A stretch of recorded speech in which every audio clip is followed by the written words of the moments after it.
بسم اللہ الرحمن الرحیم۔ السلام علیکم، کیسے ہیں آپ لوگ؟ امید ہے سب ٹھیک ہوں گے، خیریت سے ہوں گے۔ اللہ تعالیٰ آپ سب کو ایسے ہی اپنے حفظ و امان میں رکھ کے آپ سب کی پریشانیوں کو دور فرمائے۔ تو آپ سب کو بہت بہت رمضان مبارک ہو، اور آج پہلا روزہ ہے الحمدللہ۔ اللہ تعالیٰ سے دعا ہے کہ اس رمضان میں ہم زیادہ سے زیادہ فائدہ اٹھائیں، اللہ تعالیٰ کے قریب ہو جائیں، اللہ تعالیٰ کی رحمتیں اور برکتیں ہم سمیٹیں، ہم سبھی۔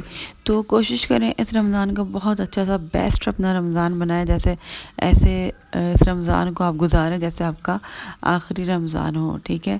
تو میں آپ لوگوں کو بتاتی جاؤں گی کہ آپ نے رمضان میں کیا کیا کرنا ہے، ٹھیک ہے؟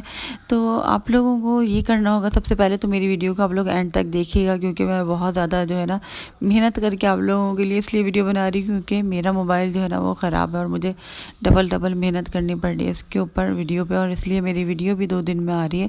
تو پلیز میری جو ہے نا محنت کو آپ لوگ ضائع نہیں جانے دیے گا، آپ میری ویڈیو کو پورا دیکھیے گا، اور جو لوگ نئے ہیں میرے چینل کو سبسکرائب کر دیں۔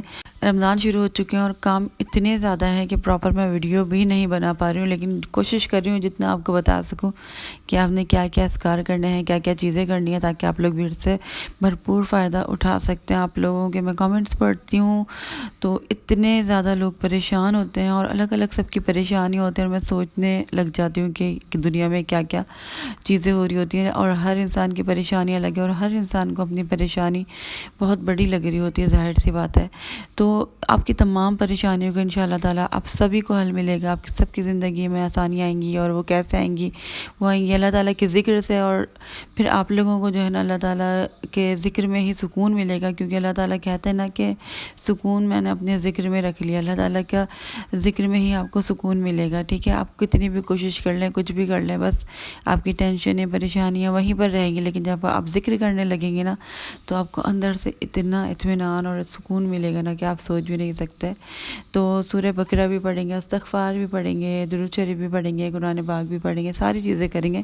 مجھے پتہ ہے کہ بہت زیادہ جو ہے نا روٹین اتنا زیادہ بیزی ہو جاتے ہیں، ظاہر سی بات ہے، گھر میں اتنے سارے کام ہوتے ہیں، اور آفس میں بھی اگر کوئی کام کرتا ہے، جابس کرتی ہیں عورتیں یا مرد، تو ان کو بھی اتنا زیادہ سب کا بیزی روٹین ہو جاتا ہے، اس میں عبادت کے لیے ٹائم نکالنا بھی مشکل ہو جاتا ہے، لیکن ٹائم تو نکالنا پڑے گا، ٹھیک ہے؟ کرنا یہ ہے کہ آپ نے، اگر آپ بیزی بھی ہوتے ہیں تو پھر آپ نے نماز تو ٹائم پر پڑھنی ہے، 5 وقت کی نماز پڑھنی ہے، نماز ایک بھی اسکپ کرنے کا سوچنا بھی نہیں ہے۔ اس رمضان میں کوشش کریں کہ جن کی عادت نہیں ہے نماز پڑھنے کی، وہ اپنی نماز پڑھنے کی عادت ڈالیں، یہاں سے شروع کریں، ٹھیک ہے؟ اچھا، قرآن پاک یہ بہت سارے لوگ کمپلیٹ کر لیتے ہیں، اگر آپ کمپلیٹ نہیں بھی کر سکتے تو تھوڑا تھوڑا کر کے آپ پڑھ سکتے ہیں، ٹھیک ہے؟ بھائی اپنے اوپر جو ہے نا بالکل بوجھ نہیں ڈالنا، آپ لوگوں نے جتنا ہو سکے آپ لوگوں نے چیزیں ہو رہی ہیں نا اتنے حد تک کریں، لیکن اذکار تو آپ کر سکتے ہیں نا، چلتے پھرتے اٹھتے بیٹھتے کر سکتے ہیں، استغفار بھی کریں۔ اچھا، استغفار کی ٹائمنگ میں آپ کو بتاؤں، آج کل تھوڑی سی ہم ڈیفرنٹ کریں گے، جیسے تہجد کی نماز بھی پڑھ سکتے ہیں اب تو آرام سے، آپ لوگ جو لوگ نہیں پڑھ پاتے ٹائمنگ کی وجہ سے، تو وہ آرام سے سحری میں تھوڑی دیر پہلے اٹھ کر وہ تہجد کی نماز پڑھ سکتے ہیں۔ مجھے تو آسانی ہو رہی ہے کافی، کیونکہ اور لوگ اٹھے ہوئے ہوتے ہیں تو وہ سحری میں جگا دیتے ہیں۔ تو پھر آپ لوگوں نے کیا کرنا ہے کہ تہجد کی نماز ضرور پڑھنی ہے، جو چاہتے ہیں نا کہ ان کی دعائیں قبول ہوں، ان کی پریشانیاں ختم ہوں، اور تہجد کی نماز جو ہے نا بہت بااثر نماز ہے، اس کو آپ نے ضرور پڑھنا ہے۔ جب آپ تہجد کی نماز پڑھ لیں گے، جو آپ کا جو ٹائم ہوتا ہے نا، سحر کا ٹائم ہوتا ہے، یہ بہت زبردست ٹائم ہے، اس میں دعائیں بھی قبول ہوتی ہیں، آپ کے جنات جو بھی چیزیں ہوں گی نا، آپ کی سارے سحر جو ہوگا نا وہ ٹوٹ جائے گا، سب ختم ہو جائے گا ساری چیزیں۔ تو آپ نے 10-15 منٹ، 15 یا 30 منٹ تک اگر آپ کے پاس ٹائم ہے نا سحری میں نماز تک، تو آپ نے استغفار پڑھنا ہے بہت زیادہ۔ تو استغفار میں آپ پڑھ سکتے ہیں، جیسے ہم کہتے ہیں آیت کریمہ، یہ بھی استغفار ہی ہے، تو لا الہ الا انت سبحانک انی کنت من الظالمین، تو آپ یہ پڑھ سکتے ہیں، اس کو پڑھتے رہیں۔ اس کے علاوہ سید الاستغفار بھی پڑھ سکتے ہیں، یا پھر اگر کسی کو نہیں پڑھا جاتا یہ ساری چیزیں، تو صرف استغفر اللہ تو لازمی سحری میں جو ہے نا استغفار آپ لوگوں نے لازمی کرنا ہے۔ ویسے تو جب میں تہجد کی نماز عام دنوں میں پڑھتی ہوں تو میں درود شریف پڑھتی ہوں فجر تک، لیکن اب سحری میں جو ہے نا ہم لوگوں نے استغفار پڑھنا ہے، تو آپ لوگ بھی جو ہے نا استغفار پڑھیے گا۔ اس کے علاوہ سورہ بقرہ جو بھی پڑھ رہے ہیں، اگر آپ لوگ اس کو چھوڑیے گا مت بالکل بھی، ٹھیک ہے؟ تھوڑا تھوڑا اگر آپ سے پڑھا جاتا ہے نا، جتنا بھی پڑھا جاتا ہے نا، آپ نے اس کو پڑھنا ہے، لیکن اس کو کنٹینیو رکھنا ہے، کیونکہ جب آپ اس کو کنٹینیو رکھیں گے نا تو پھر آگے جا کے آپ کو اس کے بینیفٹس ملتے جائیں گے، اس کے فائدے، فروٹس جو آپ کو ملے گا اس کو کنٹینیو رکھنے سے ملے گا۔ اگر آپ اس کو چھوڑ دیں گے نا پھر وہ چیزیں آپ کی نہیں ہو پائیں گی، تو پھر اس کو تو آپ نے کنٹینیو رکھنا ہے۔ تو پھر بہت سارے لوگ کہتے ہیں کہ ہم قرآن پاک بھی پڑھتے ہیں، تو آپ وہ بھی کریں۔ میں کہہ رہی ہوں مقصد یہ ہے کہ آپ برڈن نہیں لیں، لیکن تھوڑا تھوڑا کر کے ساری چیزیں آپ نے کرنی ہے۔ استغفار اگر آپ کم کر رہے ہیں تو کم کر دیں، درود شریف کم کر رہے ہیں تو کم کر دیں، لیکن اور چیزیں بڑھا دیں، اور اذکار بھی جو ہے نا آپ بڑھا دیں۔ تو ایک اذکار جو ہے ہم ابھی بڑھائیں گے، وہ کریں گے آیت الکرسی۔ آیت الکرسی بھی آپ نے لازمی پڑھنی ہے، کوشش کریں کہ ایک تسبیح پڑھ لیں۔ اور آیت الکرسی بھی جو ہے نا سورہ بقرہ میں موجود ہے، تو آیت الکرسی کے بھی بہت زیادہ فائدے ہیں، اسی طریقے سے جیسے سورہ بقرہ کے ہیں، لیکن اس کے بھی اگر آپ پڑھیں گے نا کنٹینیو تو بہت زیادہ آپ کو اس کا بہت زیادہ فائدہ ہوگا۔ تو پورے رمضان میں جو ہے نا آپ کر کے دیکھیں یہ عمل، انشاءاللہ تعالیٰ جو ہے نا آپ کی پریشانیاں مصیبتیں دوری ہو جائیں گی۔ تو پورے رمضان جو آپ نے ایک تسبیح آیت الکرسی کی پڑھنی ہے انشاءاللہ تعالیٰ، اور اس کو بڑھائیں گے بھی آگے جا کے۔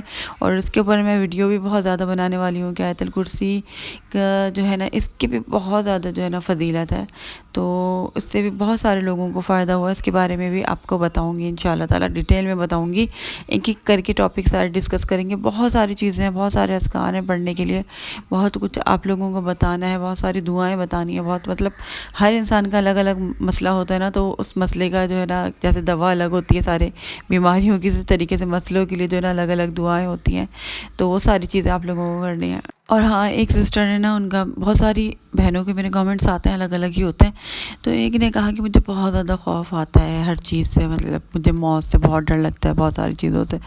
ایک نے کہا تھا کہ مجھے فیوچر کی چیزوں سے بہت ڈر لگتا ہے کہ آگے کیا ہوگا، یہ کیا ہوگا۔ تو بھائی آپ دیکھیں خوف جو ہے نا ایک وقت تک رہتا ہے، پھر ختم ہو جاتا ہے۔ تو اگر آپ کو مرنے کا خوف ہے تو آپ سوچیں کہ مجھے مرنے کا خوف کیوں ہے، کس لیے ہے۔ اچھے اچھے اعمال کریں، کیونکہ ہمیں صرف اپنے اعمال کی وجہ سے خوف ہوتا ہے نا، تو آپ ایسے اعمال کریں، ٹھیک ہے۔ اگر ہم اعمال بھی کرتے ہیں پھر بھی ہمیں خوف تو رہتا ہے نا، ظاہر سی بات ہے خوف رہنا ہی چاہیے، یہ اچھی بات ہے، یہ بری بات بھی نہیں ہے، کیونکہ اگر خوف نہیں ہوگا نا تو ہم بہت زیادہ ایسے ہو جائیں گے، باغی ہو جائیں گے بالکل نا۔ تو خوف اللہ تعالیٰ کا ہونا تو ضروری ہے۔ خوف ہے تو ہم اتنے بچ کے بھی چلتے ہیں، اگر ہمارے اندر سے خوف خدا ختم ہو جائے گا تو پھر ہم حیوان نہیں بن جائیں گے۔ بہت اچھی بات ہے اگر خوف آتا ہے تو، لیکن بہت زیادہ خوف بھی اچھی چیز نہیں ہوتی۔ دیکھیں آپ اللہ تعالیٰ کی ذات پر بھروسہ رکھیں گے، اللہ تعالیٰ کی ذات اتنی رحمان ہے، اتنی رحیم ہے، اتنی کریم ہے۔ ہم دنیا میں ہیں جبھی بھی اللہ تعالیٰ نے ہمیں کوئی تکلیف نہیں ہونے دی، کیونکہ اللہ تعالیٰ خود کہتے ہیں قرآن پاک میں کہ اللہ تعالیٰ جو ہے نا انسان کے اوپر اس کے اوقات سے زیادہ بوجھ نہیں ڈالتا۔ اللہ تعالیٰ ہمارے پاس اوپر اتنا ہی بوجھ ڈالتے ہیں جتنا ہم اٹھا سکتے ہیں، جتنی آپ پریشانی اٹھا سکتے ہیں نا اتنی آپ کے اوپر آ رہی ہے، اس سے زیادہ آپ کے اوپر کبھی بھی نہیں آئے گی۔ تو پھر اللہ تعالیٰ اس دنیا میں بھی ہم پر اتنا زیادہ رحم کر رہے ہیں، تو مرنے کے بعد بھی اللہ تعالیٰ ہم پر رحم کریں گے۔ جب ہم پیدا ہوئے تھے نا اپنی ماں کے پیٹ میں تھے، تو وہ بھی ایک اندھیری جگہ تھی اور چھوٹی سی جگہ تھی، ہم وہاں پر تھے، تو 9 مہینے تک ہم تھے اس جگہ پر، تو ہمیں نہیں پتہ چلا نا۔ تو جب ہم مر جائیں گے، قبر میں بھی جائیں گے، تب بھی ہمیں کچھ پتہ نہیں چلے گا، کیونکہ اللہ تعالیٰ کی رحمت ہمارے ساتھ ہوگی۔ ہم کتنے بھی اچھے اعمال کر لیں، کتنی بھی نمازیں پڑھ لیں، ہمیں نہیں پتہ کہ 1 منٹ میں ہماری نمازیں ساری عبادت ہماری رد ہو جائے گی، لیکن ہم کس بیس پہ بخشے جائیں گے؟ کیونکہ اللہ تعالیٰ ہمارا بہت رحمان ہے اور رحیم ہے۔ اللہ تعالیٰ کا غصہ غضب جو ہے نا، اللہ تعالیٰ کی رحمت جو ہے نا، اللہ تعالیٰ کے غصے اور غضب پر غالب ہے، ٹھیک ہے۔ اللہ تعالیٰ قہار بھی ہے، لیکن اللہ تعالیٰ اس سے زیادہ غفار بھی ہے۔ جب آپ اللہ تعالیٰ کی رحمت کے بارے میں سوچیں گے کہ نا اللہ تعالیٰ اتنا رحمان ہے، اتنا رحیم ہے، تو پھر اللہ تعالیٰ جو ہے نا آپ پر اپنا کرم بہت زیادہ کریں گے۔ اس طریقے سے سوچیں، اللہ تعالیٰ کہتے ہیں نا کہ میں آپ کے گمان کے مطابق ہوں، جیسا میرے بندہ میرے بارے میں سوچتا ہے وہ مجھے ویسا ہی پاتا ہے۔ تو اللہ تعالیٰ سے اچھا اچھا گمان رکھیں، اور اللہ تعالیٰ کو سب سے زیادہ کیا چیز پسند ہے؟ یقین اللہ کی ذات پر۔ اللہ تعالیٰ پر یقین رکھیں گے، اللہ تعالیٰ میرے ساتھ کچھ غلط نہیں ہونے دیں گے، تو واقعی میں اللہ تعالیٰ نہیں ہونے دیں گے۔ لیکن اپنے اعمال پر بھی ہمیں نظر رکھنی ہے، ہمیں بہت ساری چیزیں اگر ہمیں ڈر لگتا ہے، اچھا مجھے بھی بہت، ہر انسان کو لگتا ہے سب سے زیادہ کس چیز سے؟ مرنے سے نہیں لگتا، سب سے زیادہ قبر سے، اپنے اعمال کی وجہ سے لگتا ہے، اور قبر سے لگتا ہے نا۔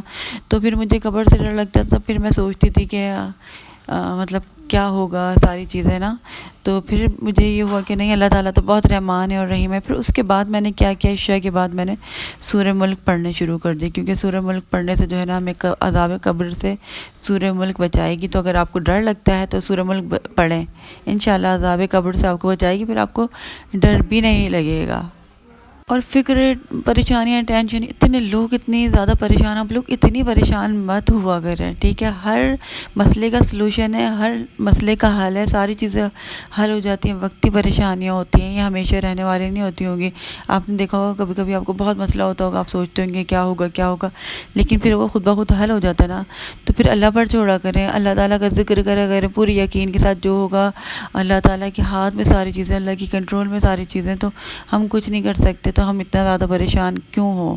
تو اپنے آپ کو نا ریلیکس رکھا کریں، اتنا بہت زیادہ کامنٹس آ رہے ہوتے ہیں نا، ہم بہت پریشان ہیں، پلیز ہمارے لیے دعا کر دیں پلیز۔ تو میں ایک دم سے سوچتی ہوں کہ ان کو کیسے ریلیکس کروں، تو بولتی ہوں آپ پریشان نہیں ہوں، اور کیا بول سکتی ہوں، یہی بول سکتی ہوں۔ تو آپ لوگ اتنے زیادہ پریشان نہیں ہوا کریں، اللہ تعالیٰ کا ذکر کرا کریں، اگر آپ کو پریشانی ہو رہی ہے نا تو آپ اتنی شدت سے پھر اللہ کو یاد کریں، اتنی نماز کریں، ساری چیزیں پڑھیں، تو پھر آپ دیکھیں آپ کی پریشانی خود بخود ہی ختم ہو جائے گی۔ لیکن پریشانی ہونے سے صرف فائدہ نہیں ہوگا، پریشانی کا حل نکالا جاتا ہے، اس کو حل کیا جاتا ہے، مسئلے کو، اس کو پریشان ہونے سے جو ہے نا اور ہماری پریشانی بڑھتی ہے، انسان جو ہے نا بیمار ہو جاتا ہے، ٹینشنیں لے لے کے زندگی خراب ہو جاتی ہے۔ تو مسئلے کے حل کی طرف جایا کریں، اور اتنا زیادہ مت سوچا کریں، یہ سوچا کریں کہ جو ہوگا اللہ تعالیٰ کی مرضی سے ہوگا اور اچھا ہی ہوگا، ابھی میرے نصیب میں شاید ابھی پریشانی ہے، شاید اللہ تعالیٰ نے میری آزمائش لکھی ہوئی ہے، جو ہونا ہے وہ تو ہوگا ہی نا، آپ روک نہیں سکتے کسی چیز کو، تو پھر آپ اتنا زیادہ سوچ بھی رہے ہیں۔